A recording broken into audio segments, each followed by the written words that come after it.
Dan begitu tanggal 21 Februari itu suami saya masuk ICU, disitulah perjalanan suami saya berjuang di ICU dimulai. Akhirnya saya memutuskan untuk suami saya dilakukan WSD dan juga untuk dipasang ventilator kalau misalnya terjadi hal yang tidak diinginkan. Karena saya berharapnya dengan WSD tersebut suami saya tidak perlu dipasang ventilator. Sebenarnya saya berharapnya ke sana gitu. Pada saat menandatangani ini saya cuma bilang, ya Allah, saya serahkan suami saya dengan segala tindakan yang saya setujui. Semoga ya ini membawa kebaikan untuk suami saya. Saya tanda tangan dan saya juga bilang, maaf ya Dad, saya tidak bisa menjaga janji saya untuk tidak masang ventilator ke kamu gitu. Karena itu hal yang paling tidak mau suami saya lakukan. Tapi di posisi itu saya harus melakukannya. Nah, pagi setelah selesai saya keluar dan saya menjelaskan juga ke orang tua saya, karena pagi-pagi mami papi itu sudah tahu. Dan akhirnya di jam 12.30 suami saya melakukan tindakan WSD. Seperti ini tindakannya ya. Jadi dipasang selang di sini. Tindakannya nggak lama, 12.55 kalau nggak saya dipanggil dokter dan beliau mengatakan bahwa, Bu, ini benar cairan. Saat itu saya, alhamdulillah, saya tidak salah gitu meminta untuk melakukan tindakan WSD ini. Dalam sesaat saya senang karena akhirnya cairannya bisa dikeluarkan. Tapi di saat itu juga dokter mengatakan bahwa kondisi suami saya kritis. Saya ditemani oleh kakak ipar saya dan dokter bedahnya menjelaskan bahwa cairan ini 500 mili dan kita tidak bisa mengambil semuanya sekaligus, jadi harus bertahap. Jadi setelah tindakan tersebut, selang tetap terpasang di samping di badan suami saya. Saat dibilang kritis, bahkan beliau mengatakan bahwa suami saya itu sempat henti jantung dan henti nafas. Saat itu hati saya hancur.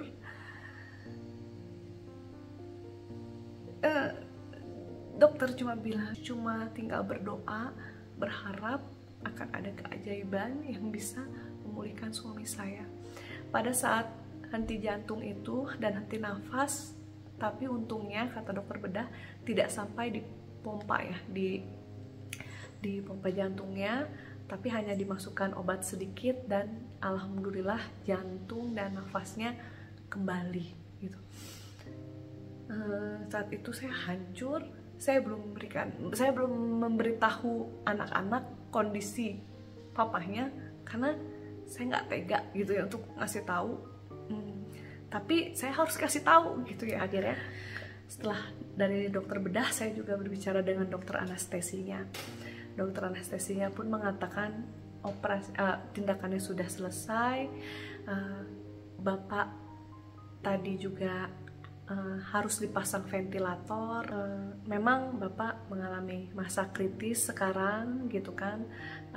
Kita akan lihat progresnya ke depan dan berharap mujizat. Tapi memang dokter anestesinya juga mengatakan insya Allah akan membaik karena Bapak juga usianya juga masih muda, jadi semoga akan bisa membaik. Akhirnya saya sedikit lega dan pada saat kita lagi ngobrol sama dokter anestesinya tuh, suster ngomong ke dokternya, Dok, Pak Ferry sadar. Setelah beres tindakannya 15 menit tuh ternyata suami saya sadar gitu. Saya bilang, terus dokternya bilang alhamdulillah ya, tapi harus ditidurin lagi, ditidurin lagi. Jadi ditidurin lagi suami saya. Saya di situ pas dengar suami saya sadar, dokternya juga bilang alhamdulillah, berarti kan istilahnya oh itu hal yang positif gitu. Tapi memang saya juga pegang omongan yang dokter bedah tadi gitu, bahwa kritis suami saya, jadi Saya nangis sejadi-jadinya. Saya kembali ke ruang tunggu yang di sana ada mami mertua saya yang menunggu saya menjelaskan. Akhirnya saya menjelaskan. Di sana juga ada 2 sahabat saya yang kebetulan datang pada saat tindakan, dan juga ada karyawan saya. Nah, di situ saya menjelaskan kondisi suami saya. Kita semua nangis sejadi-jadinya. Saya cuma menyerukan, saya cuma bilang, Dedi sehat, Dedi kuat, Dedi bisa. Saya ngomong keras-keras. Saya berharap suami saya mendengarkan gitu ya. Suami saya dengar suara saya. Saya mencoba menenangkan diri saya dengan seperti itu, dan juga saya berdoa meminta kepada Allah Subhanahu wa Ta'ala semoga memberikan kelancaran suami saya dalam proses masa kritisnya, melewati masa kritisnya gitu, agar semuanya bisa terlewati seperti itu. Tapi terus saya serukan, Dedi sehat, Dedi kuat, Dedi bisa, Dedi bisa, Dedi sehat, Dedi kuat. Terus itu saya ngomong sampai kayak apa ya, kayak marah-marah. Dedi kuat, Dedi bisa, Dedi hebat, Dedi bisa, Dedi sehat. Saya terus ngomong seperti itu, berharap dia mendengar gitu. Dan alhamdulillah jam 4:30 sore, sekitar berarti 1:30, 1:30, 1:30, 1:30, 1:40, 1:45, 5 jam setelah tindakan, matanya terbuka dan mulai berinteraksi. Berinteraksi tuh dalam arti ya dia bisa, kalau dipanggil dia bisa ngelirik ya, seperti itu. Tapi dengan kondisi ventilator ya. Ventilator itu kan alat yang dimasukkan ke dalam mulut sampai ke batas paru-paru, selang untuk memompa, mengembalikan parunya gitu. Karena sebelumnya paru-parunya itu terdesak air. Jadi pembungkus paru, ini pembungkus paru, paru-parunya tuh di tengah, terdesak air, jadi dia mengecil. Nah, begitu airnya diambil, nah ini untuk mengembalikannya ini, paru-parunya kembali sempurna itu, dia butuh bantuan kalau untuk suami saya. Makanya dipasang ventilator istilahnya untuk meniup lagi si paru-parunya biar kembali gitu, kembali ke tempatnya seperti itu. Agar kinerjanya juga bisa maksimal. Dipasang ventilatornya sampai ke paru-paru. Saya melihatnya nggak tega awalnya, tapi saya harus bisa ngelihat. 4:30 itu saya juga memberitahu anak saya gitu untuk mereka datang, karena mereka waktu itu masih sekolah, jadi saya nggak memberitahunya pada saat tindakan. Setelah tindakan saya baru kasih tahu, mereka datang dan mereka menjenguk bapaknya sama saya itu di jam 5:30 sore. 4:30 tuh saya lihat, saya panggil Dedi gitu, dia udah ngelirik gitu kan, udah mulai berinteraksi gitu. Alhamdulillah rada tenang gitu saya ya. Nah 5:30 anak saya datang, saya bilang, ini kakak, dad, saya bilang gitu. Terus suami saya ngelirik, terus dia kayak mau nangis gitu ya. Akhirnya anak saya suruh pergi dulu, kak pergi dulu kak. Nggak, tenang, nggak apa-apa. Saya elus dadanya suami saya, nggak apa-apa ya, pokoknya sehat segala macam. Akhirnya ya udah itu kita keluar karena harus istirahat suami saya. Jadi sebelum tindakan untuk WSD itu, sebelum suami saya dibawa ke ruang tindakan tuh saya bilang, percaya sama saya, kita ambil yuk cairannya.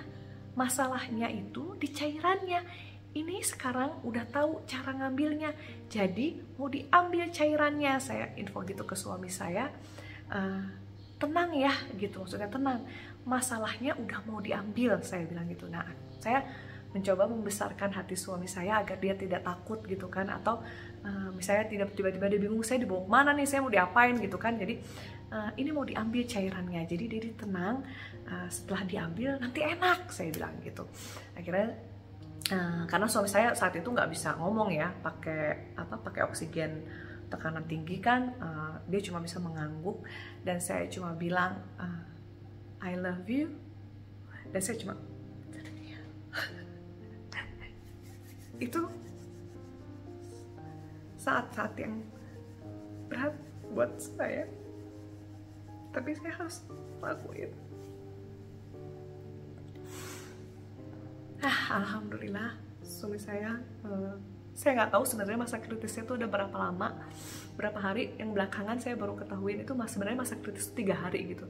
Tapi saya dalam waktu 5 jam saya itu udah pede suami saya baik-baik aja gitu ya. Saya nggak tahu kalau masa kritisnya itu 3 hari ternyata. Tapi karena saya mungkin kayaknya balik ke keyakinan diri saya juga ya. Pada saat saya bilang saya tidak berpikir aneh-aneh, suami saya baik-baik aja gitu. Suami saya sadar 5 jam setelah tindakan, sudah bisa berinteraksi mata walaupun mulutnya dipasang ventilator. Akhirnya saya biarkan suami saya beristirahat dulu di ruang ICU, dan saya juga sudah menitipkan ke perawat untuk tolong gitu, take care my husband gitu kan, tolong jaga suami saya seperti itu gitu kan. Nah akhirnya kita balik ke ruang tunggu, dan saat itu saya telepon adik saya, telepon ponakan saya, dan hari itu juga mereka datang dari Bandung, dari Jakarta untuk support iparnya dan support omnya gitu ya. Jadi kita kumpul semua di ruang tunggu jam 7 malam itu dengan kondisi suami saya sudah sadar tapi sedang istirahat, dan kita akhirnya menjenguk bergantian sesuai dengan jadwal jenguknya. Nah setelah itu suami saya, adik-adik saya, adik dan juga ponakan saya menjenguk, tapi memang dengan waktu yang terbatas. Jadi ya besokannya juga mereka sudah kembali ke Jakarta dan juga ke Bandung.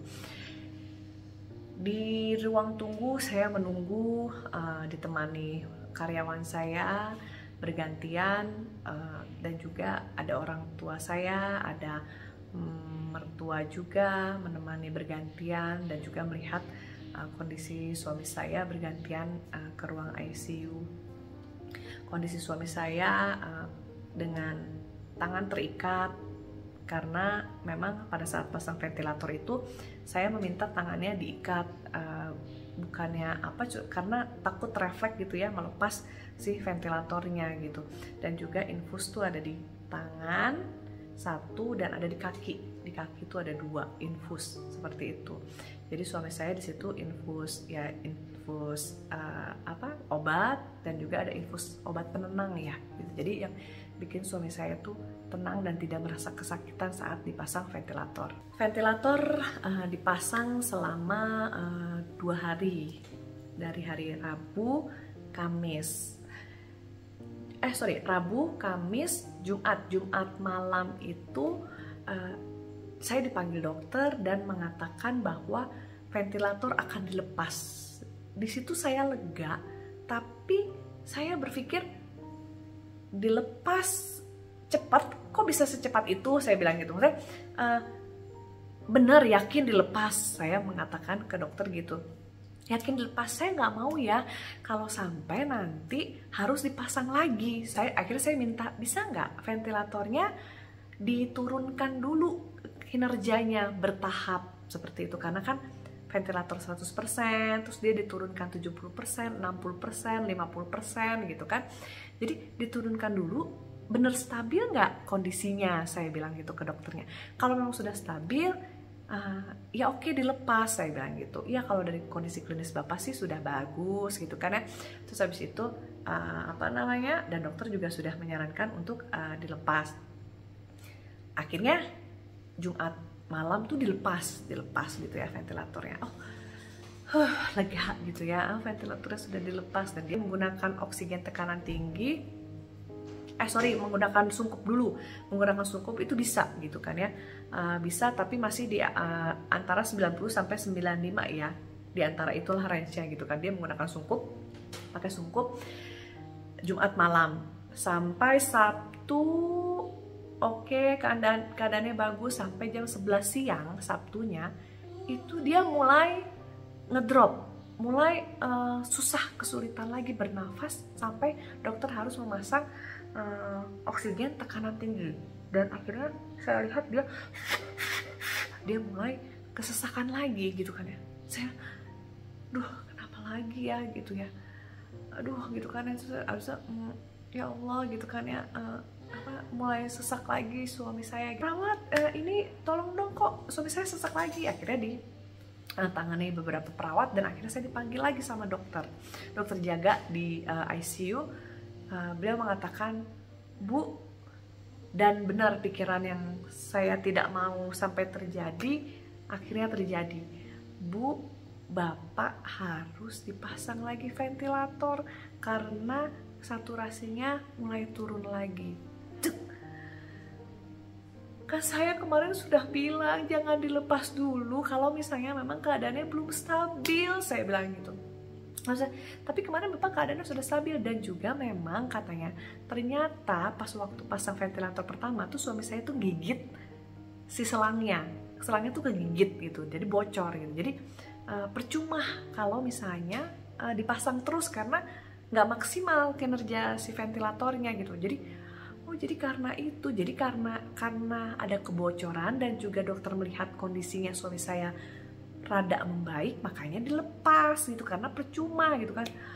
Oh ya udah, terus akhirnya ya udah gimana caranya, pokoknya yang terbaik aja, kalau memang harus dipasang ya saya pasrah pasang. Akhirnya saya pergi karena saya nggak mau dan saya nggak berani melihat suami saya dipasang ventilator. Saya nggak punya kekuatan hati untuk melihat itu. Akhirnya ventilator kedua mulai dipasang, tapi saya menunggu di ruang tunggu. Setelah berapa lama saya masuk lagi ke dalam ICU dan saya melihat suami saya sudah dipasang ventilator dengan kondisi tangan satu sudah diikat ya, yang sebelah kiri, dan yang sebelah kanan tuh tangannya belum diikat. Saya bilang ke suster tolong tangannya suami saya yang sebelah kanan diikat gitu, tapi diikatnya bukan diikat kenceng gitu ya, jadi cuma kayak dibelit-belit aja sih sebenarnya gitu ya. Saya takut gitu itu kelepas. Perawat bilang, oh iya Bu, tapi Bapak nggak bisa kok ngangkat tangan kanannya kayak gitu. Mungkin apa sih, kan memang lemah ya, lemes gitu kan, nggak bisa kok ngangkat tangan kanannya gitu. Iya, tapi saya nggak mau tahu, pokoknya harus diikat, saya bilang gitu. Diikatnya tapi yang nyaman ya gitu, jangan terlalu tight, jangan terlalu kencang banget gitu kan. Terus akhirnya kata perawat, iya Bu, oke gitu. Nah akhirnya saya keluar, tunggu di ruang tunggu, dan kemudian ada ipar saya juga datang nengok. Akhirnya kita ngobrol di sana. Terus pas ipar saya pulang, saya kok ngerasa kok kayak ada sesuatu ya gitu di hati saya, kok nggak enak ya gitu ya. Akhirnya saya balik ke ICU. Nah pas saya ke ICU tuh saya kaget, saya ngeliat datang di kaca itu suami saya udah bangun, duduk dari tidur, dia udah duduk dan dia ngelepas si ventilatornya pakai tangan kanannya. Saya ngeliat gitu, saya langsung teriak, suster, saya kan sudah bilang gitu ya, ini kenapa nggak diikat gitu, saya udah bilang. Terus saya, ya Allah, astagfirullahaladzim, dan langsung perawatnya lari semua kan ya, cepet gitu kan, itu gimana. Akhirnya harus saya udah bilang, gimana sih, saya udah bilang itu teh harus diikat gitu kan ya, kenapa juga nggak diikat. Iya tadi soalnya kirain bapaknya nggak mau tahu, saya bilang gitu, pokoknya harus diikat, saya bilang gitu. Akhirnya perawat kumpul lagi dan akhirnya dipasang lagi ventilatornya. Jadi tuh 3 kali ya, yang pertama, yang kedua, dan karena dicopot sama suami saya, jadi 3 kali dipasukin ventilatornya. Saya langsung pergi, dan saat itu saya marah. Saya langsung info ke admin yang di rumah sakitnya. Saya minta kan untuk diikat gitu, tapi kenapa gini. Nah akhirnya ya mereka, pihak rumah sakit minta maaf gitu kan ya, ada sedikit kelalaian seperti itu. Akhirnya saya minta juga tolong perawat ada yang standby gitu kan ya. Nah tapi memang di setiap ruangan yang ICU itu kan isinya tuh 5 orang tuh, memang ada satu perawat yang bergantian standby gitu. Nah saya bilang, iya pokoknya ada perawat yang standby, karena pas lagi saat kejadian suami saya cabut itu perawatnya nggak ada yang standby gitu, mungkin lagi ganti atau nggak ngerti lah saya gitu kan. akhirnya ada yang standby. Nah udah dipasang ya, akhirnya kita jalanin, saya jalani hari demi hari. Suami saya berada di ICU gitu, saya juga ditemani dengan karyawan saya yang bergantian gitu kan, ibu saya yang di rumah ngirimin makanan gitu ya maksudnya, dan juga teman-teman yang baik-baik yang sudah ngirimin saya makanan, terima kasih. Ada yang ngirimin mie ayam, ada yang ngirimin cilok, pokoknya makanan untuk yang nunggu katanya gitu biar sehat. Terima kasih gitu, hanya Allah yang bisa membalas semuanya. Jadi pada saat melakukan tindakan WSD itu, pada saat suami saya drop tuh saya selalu konsul sama profesor yang di Jakarta lewat telemedicine gitu. Jadi pada saat tindakan pun jam 2 atau jam setengah 3 gitu ya, itu saya ada telemedicine sama profesor yang di Jakarta, dan saya menyampaikan dengan menangis, saya menyampaikan suami saya lagi kritis, sudah dilakukan tindakan WSD, mohon doanya gitu. Nanti kalau misalnya memang sudah memungkinkan untuk transportable atau misalnya dipindahkan gitu kan, bisa dipindahkan ke rumah sakit profesor tersebut gitu kan, yang dimana beliau praktek gitu. Akhirnya jadi saya tetap keep in touch sama dokternya yang di Jakarta. Nah hari-hari saya lalui gitu kan, kids saya bolak-balik ruang tunggu, ruang ICU, ruang tunggu, ruang ICU gitu, sampai suami saya mulai ada tenaga untuk berbicara, tapi bukan berbicara lewat ucapan ya, karena kan masih pasang ventilator waktu itu yang kedua. Jadi dia menulis abjad di tangan dan saya rangkai jadi sebuah kata atau kalimat seperti itu. Jadi suami saya sempat menanyakan kenapa tangan saya gitu diikat, dia bilang gitu. Dia menanyakan kenapa tangannya diikat gitu loh maksudnya. Terus saya coba menjelaskan bahwa ini kamu dipasang ventilator, ini ada alat di mulut. Takutnya kalau misalnya nggak sadar kamu nanti ngelepas gitu. Saya tahu bukan mau kamu untuk melepas, tapi saya takutnya kamu nggak sadar seperti itu.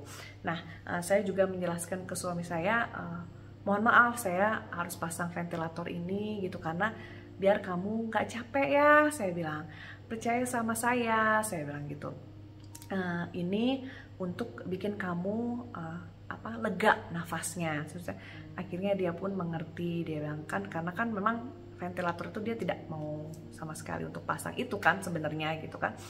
Nah akhirnya ya sudah mulai mengerti akhirnya kenapa tangannya diikat gitu, sudah mulai mengerti. Itu sore ya. Nah pas saya kembali ke ruang tunggu, terus saya tidur, subuhnya jam 2 tuh perawat datang ke ruang tunggu. Duh, memang kalau misalnya di ICU itu kalau ada perawat datang rasanya deg-degannya luar biasa gitu, karena kenapa nih, ada apa nih gitu kan ya, bertanya-tanya gitu. Tapi perawat akhirnya menyampaikan ke saya, Bu bapak manggil gitu. Loh kok udah bisa manggil, saya pikir gitu kan ya. Ternyata suami saya mencoba untuk nulis di kertas gitu ya, tapi keriting gitu ya. Bu bapak mau ngomong sesuatu tapi saya nggak ngerti, kata perawat gitu. Terus oh ya udah mana emangnya kertasnya, saya lihat saya juga nggak ngerti apaan gitu kan ya. Akhirnya saya mengunjungi suami saya itu jam 2 pagi. Suami saya menulis sesuatu di tangan saya sampai terbentuk kalimat itu.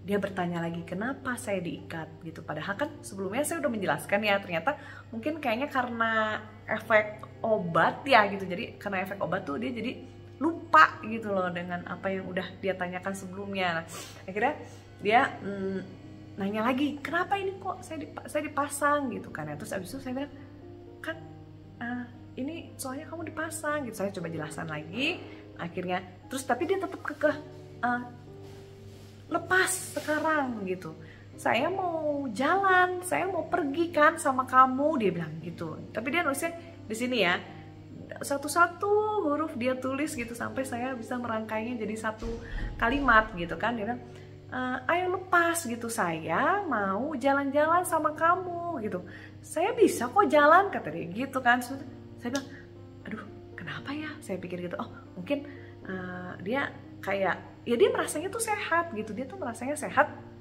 Jadi akhirnya saya jelaskan lagi, iya nanti jalannya sama saya ini tunggu dulu ya, karena kan lagi dipasang ini. Iya nanti kita jalan, saya cuma bilang gitu. Akhirnya ya udah, dia akhirnya mengerti, mulai mengerti, walaupun dia sambil kok gitu sih gitu, mungkin sambil berekspresi gitu mukanya gitu kan ya, sambil begitu ya kayak nggak paham tapi harus paham gitu. Akhirnya dia tenang saat itu, saya juga tenangin dia. Besoknya paginya seperti biasa dia mulai di lap sama perawat dengan ventilator masih terpasang. Dan juga oh iya, pada saat pasang ventilator itu dia harus pakai selang makanan ya, namanya selang sonde. Jadi selang kecil yang dipasang dari hidung sampai ke lambung langsung. Jadi kalau mau makan ada corongnya, dimasukin air minum tuh langsung dingin di lambung. Atau misalnya makanannya ya cair gitu, makanannya cair diminum tuh langsung kenyang. Dia bilang, ini apa, katanya gitu, saya suka katanya gitu. Jadi dia suka dipasang sonde itu karena nikmat, kata dia gitu ya. Nikmat tuh pas dimasukin cairan tuh tiba-tiba langsung kenyang gitu kan ya. Kalau misalnya dimasukin cairan air minum aqua gitu, saya langsung dingin gitu. Jadi dia bilang, apa ini, saya suka, saya ini enak, kata dia gitu. Saya bilang, ya saya ya senyum-senyum aja ya gitu kan, maksudnya oh iya. Dan pada saat dipasang sonde itu suami saya lapar terus gitu ya. Jadi jatahnya untuk dimakan makanan lewat cairan lewat sonde itu, cairan tuh jatahnya tuh kalau nggak salah 4 kali ya sehari ya. Nah tapi suami saya tuh kepengen lagi. Jadi akhirnya kita beli sendiri, saya beli sendiri cairan tambahan gitu. Jadi maksudnya ya dari rumah sakit berapa gitu yang dikasihnya. Nah tapi selingannya tuh sampai sekitar 7 atau 8 kali sehari gitu. Dia minta makan gitu, lapar gitu. Kalau lapar berarti dia minta sonde gitu, dimasukin sonde. Atau kalau misalnya dikasih minum tuh dia tuh rasanya tuh seger banget gitu ya. Jadi mukanya tuh sumringah gitu ya kalau misalnya dikasih air minum. Dan kalau habis dikasih sonde tuh juga yang cairan makanan itu dia kenyang gitu. Jadi akhirnya kita beli berapa dus buat ditaruh di dapurnya gitu kan, di dapur yang khusus pasiennya, biar nanti kalau suami saya minta di luar yang dikasih dari rumah sakit itu udah ready gitu. Jadi saya tinggal bilang ke perawat, mau suami saya mau makan. Jadi per 2 jam kayaknya, per 2 jam 3 jam tuh suami saya kepengennya tuh makan gitu, makan lewat cairan itu. Jadi tapi alhamdulillah, maksudnya berarti kan semoga berharapnya recovery-nya lebih cepat ya gitu, karena suami saya mau makan gitu. Pada tanggal 24 Februari suami saya meminta saya untuk standby atau berdiam di dalam ICU gitu. Nah kan nggak mungkin gitu ya untuk standby terus di dalam ICU gitu. Sedangkan saya baru nunggu sebentar, suami saya langsung satpam udah, Bu keluar gitu ya kan, karena kan pasien yang lain juga takut keganggu mungkin ya. Akhirnya tapi suami saya minta, kamu di sini gitu, pokoknya di sini temani gitu kan. Terus akhirnya saya minta izin ke dokter, perawat dan juga ke satpam untuk saya bisa menemani di sini seperti itu. Akhirnya diizinin, maksudnya menemani di luar jam jenguk ya gitu kan. Akhirnya saya diizinkan, tapi ya tetap saya bolak-balik ke ruang tunggu. Saya bilang, saya bilang ke suami, ya tapi saya kalau mau ke toilet saya izin gitu, saya ke ruang tunggu gitu kan, karena nggak bisa dong, nggak ada toilet di situ teh khusus perawat gitu, jadi nggak boleh gitu kalau misalnya dari luar. Akhirnya suami saya ya oke gitu. Nah saya nemenin suami saya gitu sampai semalam ya kalau nggak salah, semalam di pinggir tempat tidurnya aja gitu, duduk gitu ya, duduk nemenin suami saya sambil dengerin dia lagu-lagu kesukaannya gitu, lagu-lagu dulu gitu ya, atau lagu pertama kali kita ketemu saya setelin pokoknya gitu ya. Karena di ICU itu peralatannya tuh ada berapa pasien tuh bunyi semua tit tit tit tit, belum kalau misalnya tit tit, kalau misalnya dia ada kegawatan langsung tit tit tit tit tit. Wah itu bikin panik memang gitu ya. Akhirnya saya dengerin aja ke telinganya musik suara gitu, atau musik-musik instrumen yang meditasi gitu deh, untuk yoga, untuk itu saya dengerin musik-musik seperti itu. Nah setelah itu tanggal 26 Februari itu suami saya nanya lagi, kapan kita pindah ke ruang rawat biasa katanya gitu. Terus kan masih belum memungkinkan karena suami saya masih pasang ventilator gitu kan, nggak mungkin keluar dari ICU, itu alatnya dibawa-bawa kan nggak mungkin gitu kan. Akhirnya saya bilang iya, soalnya nggak bisa istirahat di sana gitu, di tempat ICU, karena berisik yang pertama, alat-alat yang lain, dan juga itu suami saya bilang di telapak tangan saya 3 meninggal. Jadi di kanan kirinya tuh memang banyak yang meninggal di ruangan itu gitu kan. Saya bilang ya nanti kita coba tanya ya, saya usahain kita bisa keluar secepatnya, saya bilang gitu. Nah akhirnya saya melihat satu ruang isolasi itu kosong gitu kan ya, ada ruang isolasi kosong. Jadi akhirnya saya bilang bisa nggak sih gitu kita pindah ke situ, ke ruangan itu gitu ya, kan ruangan itu kosong gitu, jadi khusus gitu loh kan.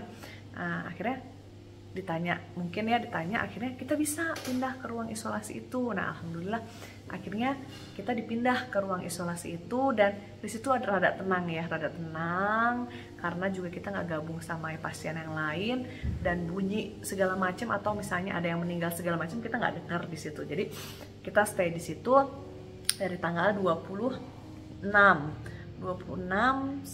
dan tanggal 27 itu pokoknya terus saya coba untuk jalani, saya mencoba jalanin apa yang sudah ditakdirkan untuk saya mencoba untuk ikhlas, saya mencoba untuk menerima, saya mencoba untuk menjalani hari demi hari, saya jalani satu persatu. Saya tidak memikirkan gimana ya nanti, saya jalanin satu persatu. Suami saya tuh apa-apa semua maunya sama saya, jadi mulai dari BAB, mandi itu semuanya saya yang handle gitu. Tapi memang kadang-kadang suami saya yang merasa nggak enak gitu kan, nggak enak atau mikirnya tuh bikin saya repot gitu kan ya. Terus saya bilang nggak masalah gitu, saya ikhlas gitu kan gitu. Dan saya sudah biasa dengan melakukan hal ini gitu kan, karena ibaratnya kayak dulu kan saya punya bayi gitu kan ya, punya anak, cara BAB, cara mandi di kasur seperti apa tuh saya udah bisa gitu kan. Jadi maksudnya ya saya di situ jadi perawat jatuhnya gitu. Saya bisa, perhatian saya curahkan untuk suami saya, kegiatan saya semua total berhenti dengan basic yang saya sebenarnya nggak bisa diem, tapi pada saat itu ya saya harus bisa menerima dan saya ikhlas menjalaninya. Dan alhamdulillah progresnya juga suami saya juga perlahan juga mulai membaik ya. Nah tapi memang saat di ICU itu ada 3 dokter yang menangani suami saya, dokter anestesi, dokter bedah, dan dokter spesialis paru. Nah ipar saya yang dokter itu meminta tambahan spesialis, yaitu spesialis penyakit dalam, karena pada saat dirawat pertama kali di ICU itu SGOT SGPT-nya suami saya itu rada tinggi gitu. Jadi ipar saya takut kalau misalnya obat-obat yang diberikan oleh dokter spesialis yang lain itu mengganggu ginjal, fungsi hatinya gitu, atau mengganggu ginjalnya gitu. Jadi makanya untuk mencegah itu kita minta dokter spesialis penyakit dalam.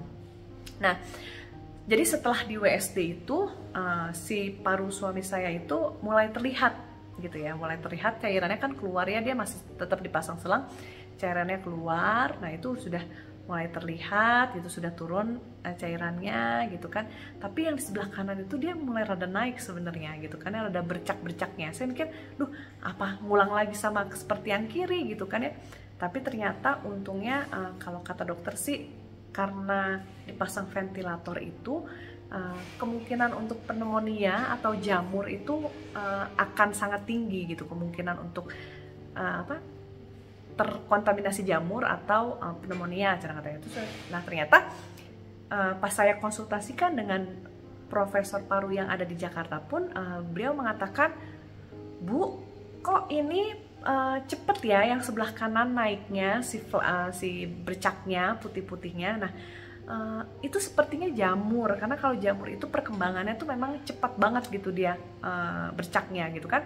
Nah ternyata pas saya cek juga ke perawat, kata profesor parunya, coba ditanyakan diberikan obat anti jamur tidak gitu kan. Kalau belum, minta saja gitu diberikan obat diberikan anti jamur.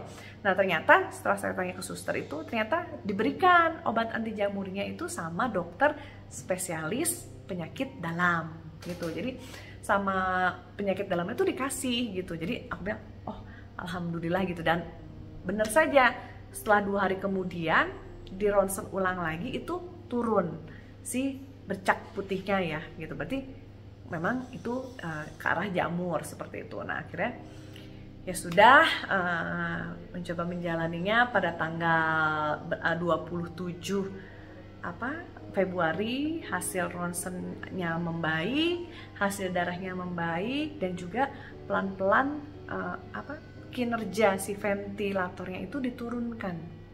Jadi dari 100%, tadinya ventilator bekerjanya 100%, enggak sampai 100 sih, 90%, karena jadi ventilator yang ventilator tuh ada macamnya. Ada ventilator yang bergantung, jadi kitanya nggak bernafas sama sekali, jadi memang full ventilator yang bekerja. Tapi ada juga ventilator yang semi, dalam arti dia bekerjanya itu tergantung pasien. Saat pasiennya bernafasnya misalnya 60, ventilator memberikan 40. Saat pasien bernafas 50, ventilator memberikan support 50. Jadi dari 90 ventilator, dari 90% itu diturunkan menjadi 80%, diturunkan 70%, 60%, sampai 50%. Dari 50% itu akhirnya melihat juga hasil lab segala macam sudah membaik, akhirnya ventilator dilepas ya, alhamdulillah gitu ya. Jadi totally suami saya itu dipasang ventilator selama 5 hari. Tanggal 27 Februari ventilatornya dilepas, dan pada tanggal 28 Februari suami saya sudah bisa menggunakan oksigen sungkup ya, bukan yang tekanan tinggi ya, yang sungkup biasa, dan dia sudah bisa bernafas gitu kan. Pada saat lepas ventilator juga saya membantu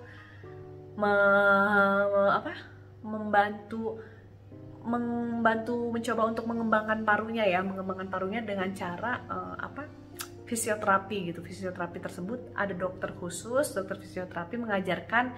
Setelah itu saya melanjutkan mengajarkan ke suami untuk mengikuti apa yang telah dikatakan oleh dokter fisioterapi tersebut. Nah dicoba, akhirnya bisa menggunakan sungkup pada tanggal 28 Februari, dan akhirnya 29 Februari suami saya bisa menggunakan nasal, karena syarat untuk keluar dari ruang ICU itu minimal memang yang sungkup ya gitu. Tapi kalau misalnya lebih baik, kalau misalnya sudah bisa yang nasal, itu akan lebih baik. Akhirnya alhamdulillah bisa menggunakan nasal, walaupun memang saturasinya tuh di 90 sampai 94 ya. Akhirnya kita request, dok kan sudah bagus segala sesuatunya, memang waktu itu hanya perbaikan albumin. Albumin itu kadar protein di dalam tubuh suami saya itu rada turun gitu. Harusnya itu minimal 3,4, suami saya tuh 2,5. Akhirnya dokter anestesi memberikan infus albumin sebanyak 2 botol. 3 botol harusnya gitu. Jadi 2 botol dilakukan di ICU, dan 1 botol lagi dilakukan di ruang rawat biasa. Nah alhamdulillah sih setelah pasang yang sungkup itu oksigennya 10 liter, turun lagi ke 8 liter, turun lagi ke 7 liter, itu dokter mengizinkan untuk dipindah ke ruang rawat biasa dengan membawa alat monitor. alhamdulillah 29 Februari itu kita bisa pindah ke ruang rawat biasa. Nah setelah ke ruang rawat biasa, saya juga bilang ke dokter, iya dok gitu, lebih baik kayaknya kalau misalnya memang udah oke gitu, lumayan, bisa nggak pindah ke ruang rawat biasa gitu, karena kan mungkin recovery-nya tuh lebih cepat ya, seperti itu gitu kan. Akhirnya kata dokternya oke, nggak masalah, tapi masuk dulu ya gitu albuminnya atau untuk infus proteinnya tuh 2 botol. Terus oke dok gitu kan. Nah selama nunggu waktu itu suami saya juga suka nanya, ini jam berapa, dia bilang gitu. Terus jam 8, jam 8 apa gitu, jam 8 pagi saya bilang gitu. Terus abis itu kan di isolasi itu kan ada jendela gitu ya, ada jendela. Terus saya ngomong tuh, lihat keluar di jendela itu kan terang ya, jadi siang. Jadi kalau misalnya terang itu pagi, siang. Terus abis itu katanya suami saya, dia nggak tahu gitu. Jadi dia langsung ekspresinya tuh nggak tahu, karena dia nggak tahu siang 8 pagi itu terang gitu, dia nggak tahu gitu. Jadi mungkin, nah saya juga mungkin, kenapa ya, apa saya harus manggil psikolog segala macam gitu kan. Saya takut gitu, saya sempat khawatir, tapi saya pikir lagi, oh ya iya, karena memang banyak obat penenang yang masuk ke dalam tubuh suami saya yang mengakibatkan suami saya jadi disorientasi ya, apa sih, pokoknya jadi kayak nggak bisa bedain pagi siang gitu kan, terang sama gelap seperti itu. Atau misalnya dia merasa dirinya itu baik-baik aja gitu, malah kadang-kadang, ayo saya mau ke WC katanya gitu kan, mau ke WC gitu kan, udah mulai bisa ngomong tuh ya, setelah dilepas ventilatornya tuh udah bisa mulai berbicara sedikit-sedikit, mau ke WC, ayo sekarang saya juga bisa bangun gitu. Tapi padahal dia untuk duduk aja tuh setengah mati susahnya gitu ya. Terus akhirnya baru tiduran lagi gitu, baru akhirnya oh iya sadar, maksudnya dia belum bisa gitu kan.